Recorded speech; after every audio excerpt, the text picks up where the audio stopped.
All right, Smith & Wesson has a new boomstick, the M&P-12. Let's check it out. Oh yeah, always a good day to break out the shotguns. Here we go.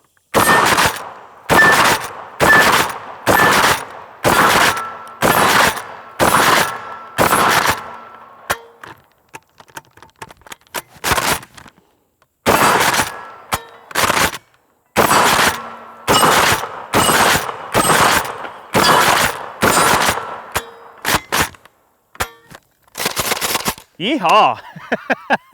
I might have short shucked one there in the intro. Welcome back, guys. Eric here with Iraq Veteran 8888. All right, we're going to be taking a look at this new Smith & Wesson shotgun. Yes, you heard me right. Smith & Wesson has a shotgun, a new shotgun design now. They reached out and wanted to know if we would take a look at this thing and let everybody know what we think. So we agreed, and they sent one over for us to check out here. Before we get started, I'd like to thank our friends at RMA Body Armor for supporting today's video. They're NIJ certified, all American made, all the way from start to finish, veteran owned and operated, really great group of guys. We've done a lot of testing on their plates. They got some great steel offerings, composite offerings of various different threat levels. Check them out, really good people, and tell them we sent you. I didn't really know what to think at first because I didn't really pay too much attention to the release of this thing initially. I got it in, opened up the case, and I wanted to just be sort of surprised, just like anybody else would be.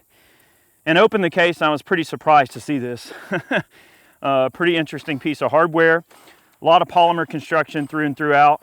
It does take its lineage from another very popular shotgun that's out there. Really cool stuff. We'll start going over a few of the features, and I'll show you the loading procedure. We'll load this thing and shoot it some more. I think you'll be surprised at some of the features that have been added and integrated. We'll start on the front end of the shotgun and work our way rearward. We have a 19-inch barrel, and it is of a 4140 chrome vanadium steel. I hope I said that right, but a very good quality barrel. A pair of magazine assemblies, so it's a dual magazine arrangement. This gun is threaded for Remington chokes, so if you want to run your salvo 12s and shotgun suppressors and things like that, very simple arrangement to do that. We do have a section of pick rail here on top. This one's wearing EOTech. I think this one's a 512. You do have a forward grip sort of integrated into the gun from the factory that they send it out with. Some generous texturing right here on the forend. Also, it's worth noting, if you look at an M&P pistol and you look at the way the cocking serrations are cut on the slide, it's the same shape of that the cocking serrations look like on a regular M&P. So that's kind of cool. They kept that M&P aesthetic.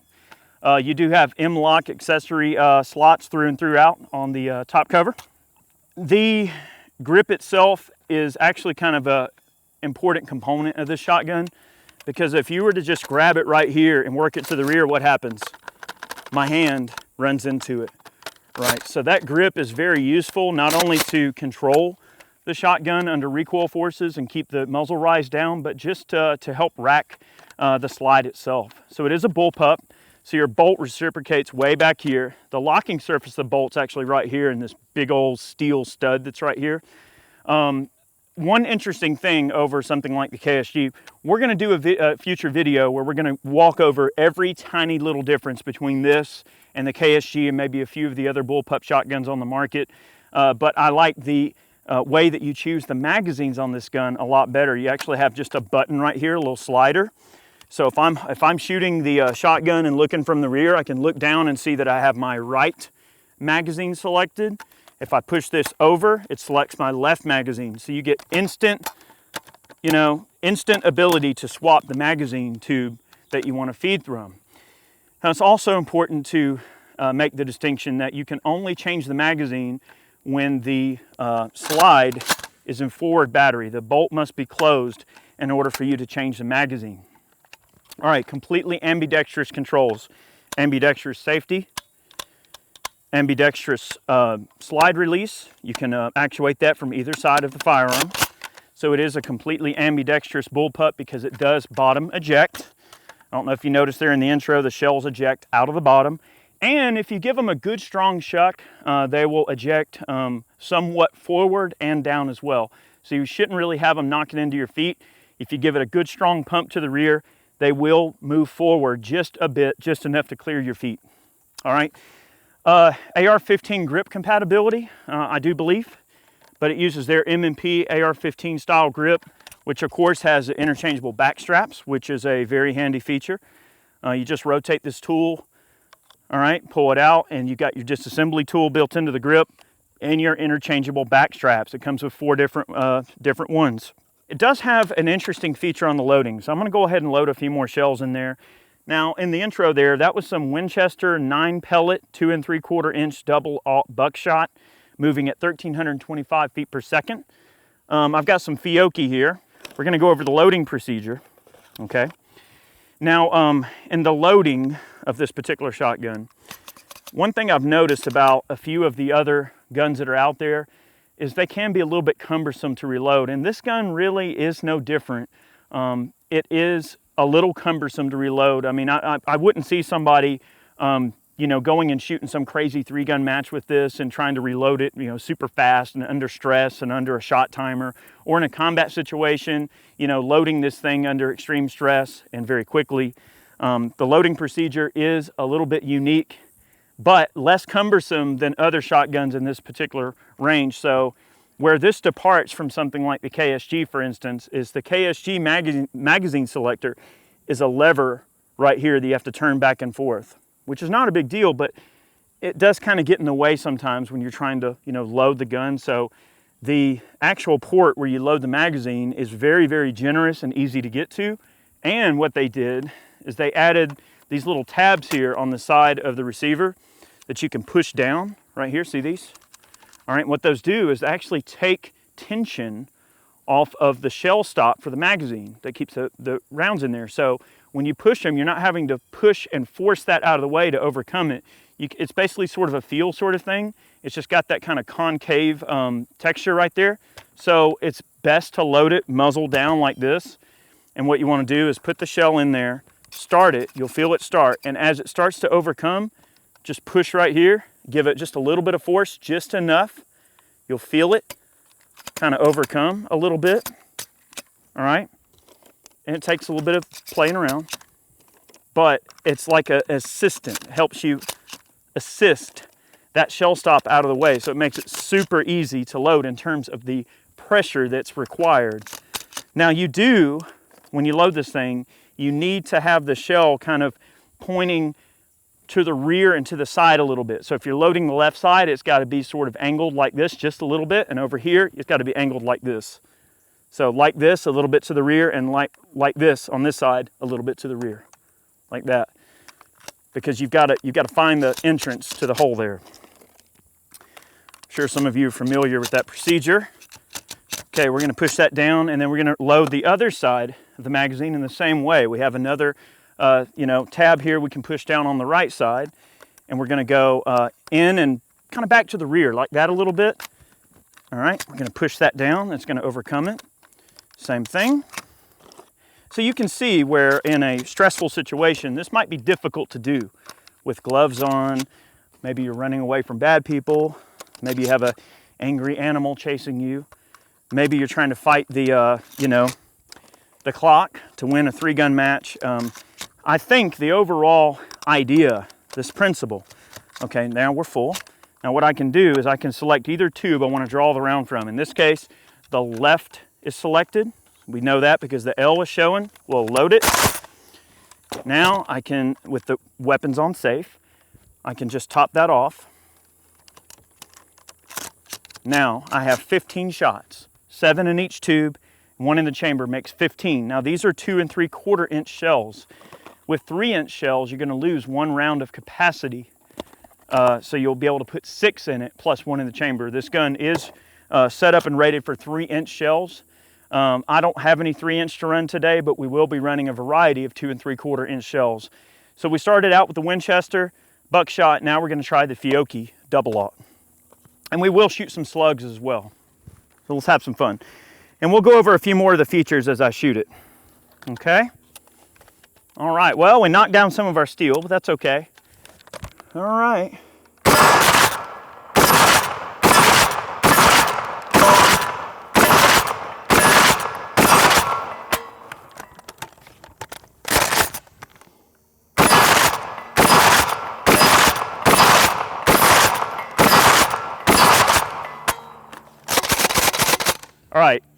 So a couple of notes on just the functionality and the manual of arms of this particular shotgun.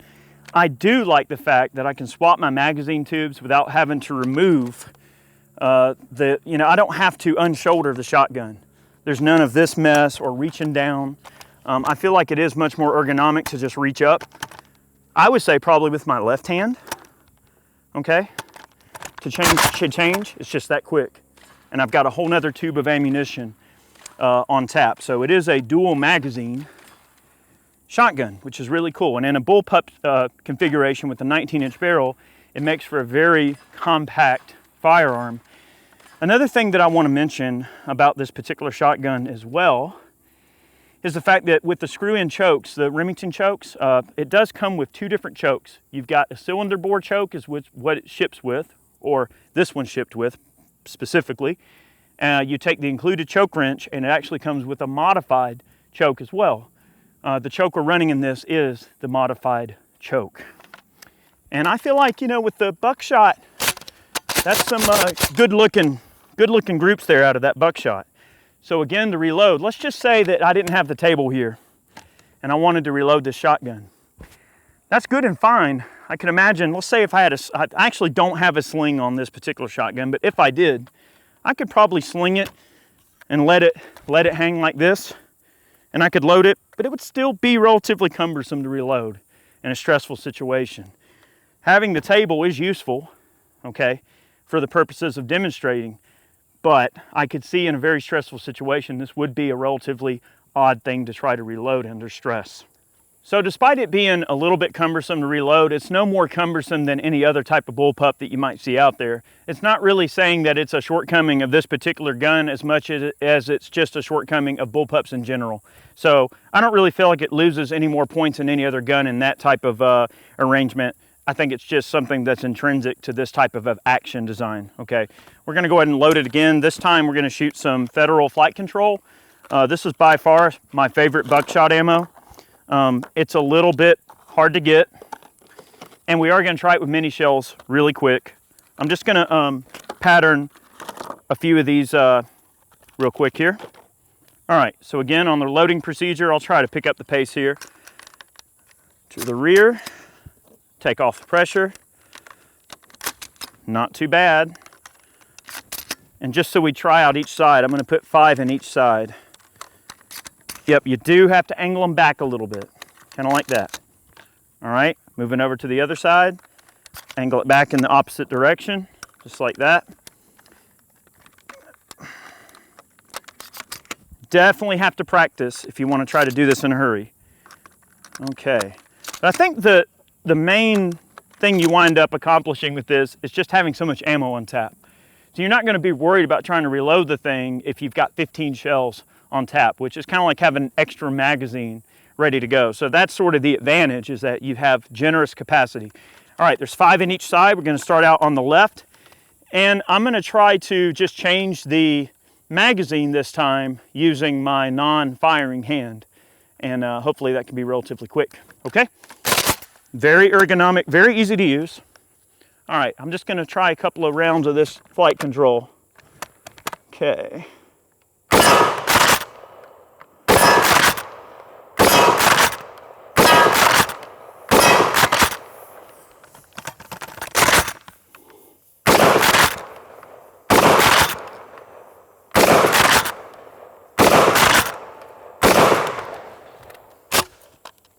You notice that shell popped forward that time.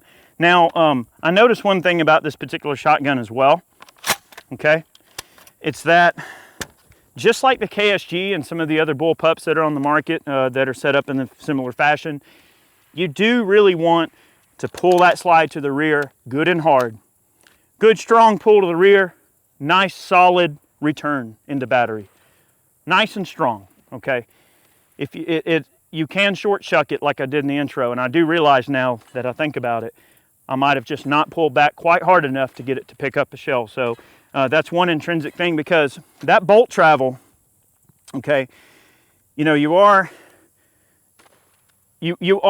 have a relatively short distance from where that bolt stops to where it begins to pull the feed arms down and pick up the shell and allow that bolt to overcome that and push it on up into the chamber. So you want to go nice and strong to the rear, nice and tough push forward. Manhandle it a little bit, okay? That's just one thing to mention. It's not a Browning, okay? It's not a BPS, which is arguably one of the smoothest pump actions on the planet. We got the Japanese to thank for that. They're so nice with those shotguns. All right, we're gonna try mini shells, okay? So I've got some Aguila mini slugs. This is gonna be fun. All right, I'm gonna go ahead and fill up both tubes all the way with mini shells. So let's see, I don't know how many we can fit in here, but let's see, 1, 2, 3, 4, 5, 6, 7, 8, 9, 10. 10. Looks like I'm going to get 10 in each side. Okay, so go ahead and fill up the other side. You know, now, and especially these minis are much easier to fit in here. I mean, much less effort than trying to maneuver a larger shell. And these things are so much fun to shoot, and I really hope they work, because if not, it's going to be interesting trying to get these 10 rounds out of each magazine. If I can't get this to work, that's going to be pretty embarrassing. Well, let's talk about that. Okay, how would you empty the magazine tube, okay, if you wanted to empty the mag? Like a lot of people, when they unload a shotgun, they do the whole and cycle the shells out. You could do that, I suppose, but you shouldn't have to do that. A lot of people don't know, like on your Mossbergs and Remingtons, you can actually push it and then get each shell out individually.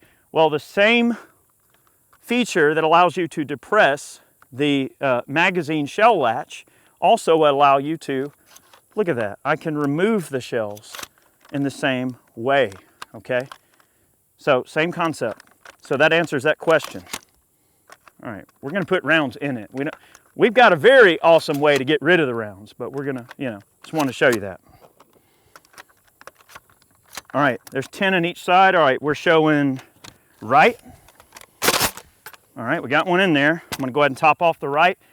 So by my count, boys and girls, we've got 21 mini shells in this gun. I'm gonna go ahead and proceed to shoot all of them.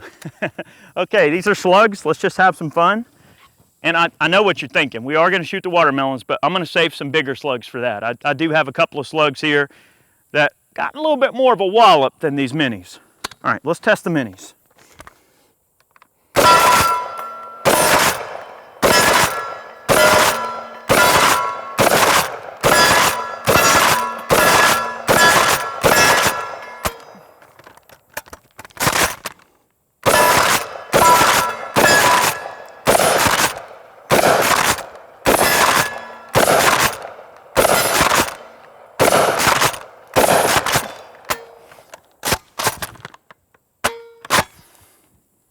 All out.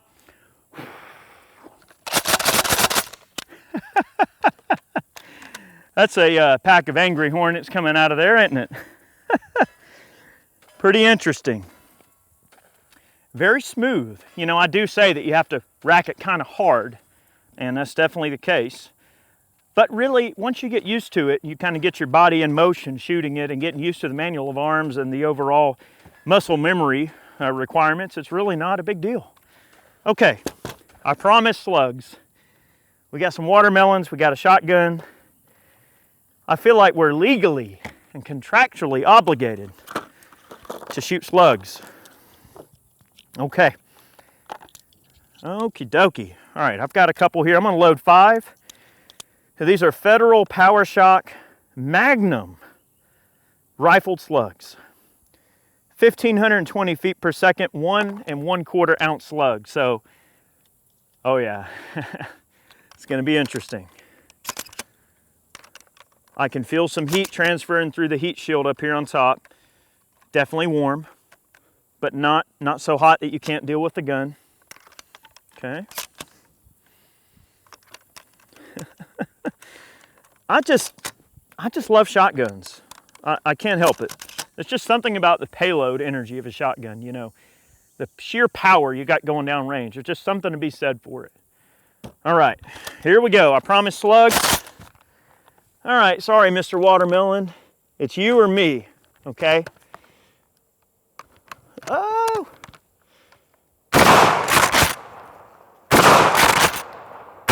Oh,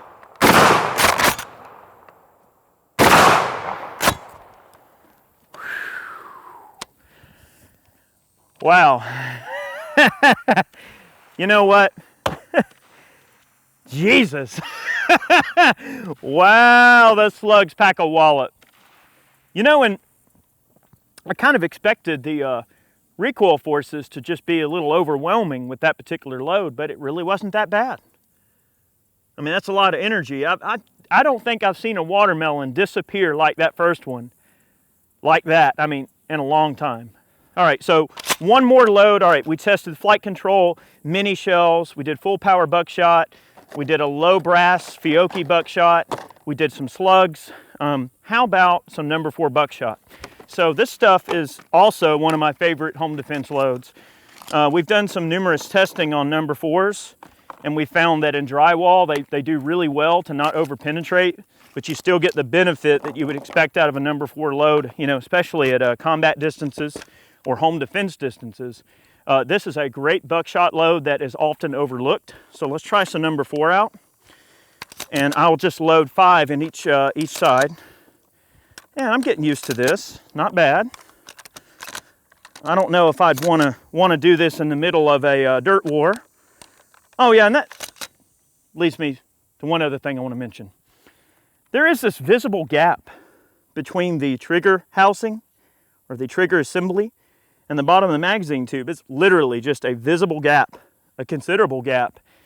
I just find that to be kind of odd. It would seem that maybe dirt and dust and debris could get in there possibly and maybe cause some type of potential issue. Also, I notice the safety, the detent and spring for the safety.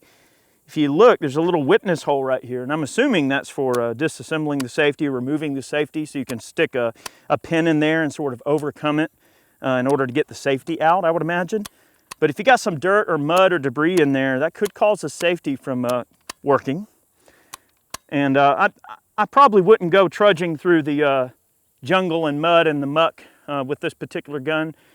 But if you were in a, let's just say a street war or whatever, you could certainly have a lot of firepower on tap. I think the best policy that people should just individually have when it comes to their firearms. I know it's cool to see, you know, what kind of mud and muck and abuse your guns can take, but you should subject your guns to the same type of environments that you would subject yourself to. If you wouldn't plan to get around, swim around in the mud, well then you might want to try to keep your gun out of that situation as well. Not to say that there aren't some firearms that hold up to adverse conditions quite well. Even some that traditionally they go, oh, well, the AR-15, if it gets a speck of dirt in it, it's not going to run. We know that's bull crap. The AR is a great system. Anyway, without getting off on that wheelhouse, I just wanted to mention that it does seem like there's a good bit of room right there for crap to get down into the trigger group. I'm going to shoot these number 4s, and I want to mention something just very quickly about the design aspect as well. All right, left mag tube, number 4. All right. I'm just going to group some kind of low on the plate, see what it does. Oh, that's a big old spread. Look at that.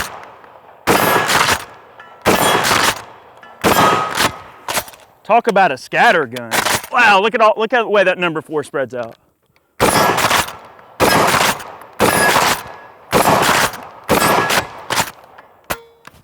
Yes, sir. Okay. So a couple of notes on the, I'm gonna take my ears off. A couple of notes on the disassembly. The disassembly procedure for this gun, it's a little exacting, okay? It's gotta be taken apart a very specific way. It is a very interesting design, but it has to be disassembled and reassembled in a very specific manner, okay? So the design is interesting. It actually utilizes a feature. So if you squeeze this lever back here and pull it to the rear, the gun actually has to, you must have the slide to the rear for this to work. Pull the slide to the rear, and then depress this button, pull sharply and smartly to the rear, and it actually extends the overall dust cover, this dust cover slash receiver cover, and gives you a nice big generous open port here to clear any stoppages or failures or issues. So that is a welcome feature. They did kind of think, okay, well, what if there is a minor issue or a stoppage? There is a way to clear that stoppage that is much more usable and distinctive than some of the other bullpups that are out there. So it's a very clever design. To return it, simply just push shut, give it a smart tap, make sure she's shut, and you're good to go. So that is a very, very interesting thing. Quickly too, one thing I noticed about the trigger bar assembly is that it uses these rollers that are pretty interesting. So for a bullpup trigger arrangement with bars and transfer bars and all of this long leverage that has to occur, like a lot of bullpup triggers kind of suck. They're spongy, or they have a real, hard pull. They're not easy to pull. But I've noticed the way that everything rolls on these rolling pins, the way it looks to me. I haven't really had it apart like super, super detailed, but the trigger pull is very smooth. Okay, that's just worth mentioning. I mean, it's not like this crazy, match grade trigger or anything, but for a bullpup, it certainly has a very decent trigger. That's kind of the gun in a nutshell. It's really cool. I like it. At first, I kind of thought, okay, what is this? Is this just the same thing that's been done all these times over, but just done again? I wouldn't say. I think that it would be unfair to compare it. Well, it's not unfair to compare it to like something like the KSG, because it obviously kind of gets a lot of its lineage from that. But I think that they sort of made it their own. They added some design enhancements that I feel like a lot of shooters probably wanted in some of the original bullpup designs. And they certainly thought of some of the shortcomings and addressed those shortcomings. And I think it's really cool. Is it relative or deserving of the additional price tag over the KSG? Well, that's up to the individual. I guess it depends on how much stock you put in using something like this for home protection or for tactical use or something like that. That's up to each person to decide if the differences in the features merit the additional price. But I think it's a really cool shotgun. I think it offers a lot of additional features, and I think it's worth worth looking at for some of you. So definitely want to take a moment to thank all of our Patreon supporters. We really appreciate everybody watching this video today, and thanks for all the folks that support us. Go over to Ballistic Ink, pick yourself up a snazzy new t-shirt. That's one way that you can support the channel if you wish. We really appreciate your viewership. Thanks for watching today, and I will be revisiting this video, and we'll do some direct comparisons with the KSG and get into a little bit more detail on that particular subject. Thank you so much. Have a great day. We'll see you next time.